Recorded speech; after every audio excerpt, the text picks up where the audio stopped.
Hello friend, আর একটি mini blog নিয়ে আমি হাজির হয়ে গেছি। আর এখন হচ্ছে সন্ধ্যাবেলা, আর তার সাথে হচ্ছে বৃষ্টি। আর এখানে আমি নিজের জন্য একটু বানিয়ে নিচ্ছি দুধ চা। আর বৃষ্টির দিনে একটু চাটা খেতে বেশি ইচ্ছা করে। আর সন্ধ্যাবেলা একটু খিদেও পাচ্ছিল, তার জন্য এখানটায় আমি একটু চাউমিন করব ভাবছি। তো এখানে আমি চাউমিনটাও সেদ্ধ বসিয়ে দিয়েছি।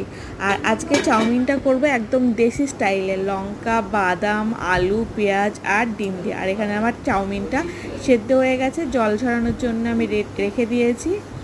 আর এদিকে আমি গ্যাসটাও ধরে নিয়েছি, আর কড়াইও বসিয়ে দিয়েছি। কড়াইটা একটু গরম করে নেব।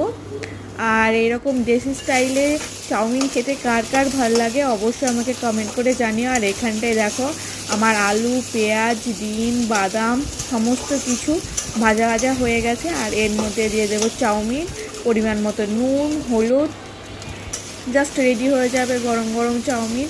তো এইভাবে আগে আমরা স্কুলে যখন যেতাম তখন এইভাবেই চাউমিন বানিয়ে নিয়ে যেতাম। আর এইভাবে চাউমিন খেতে খুব ভালোও লাগে। তো অবশ্যই তোমরা একদিন বাড়িতে বানিয়ে খেও। আর কারা কারা এরকমভাবে চাউমিন খেতে ভালোবাসো অবশ্যই আমাকে কমেন্ট করে জানিও। আজকের ভিডিওটা আজকে এইটুকুই। তো দেখা হচ্ছে নেক্সট ভিডিওতে। ততক্ষণের জন্য টাটা।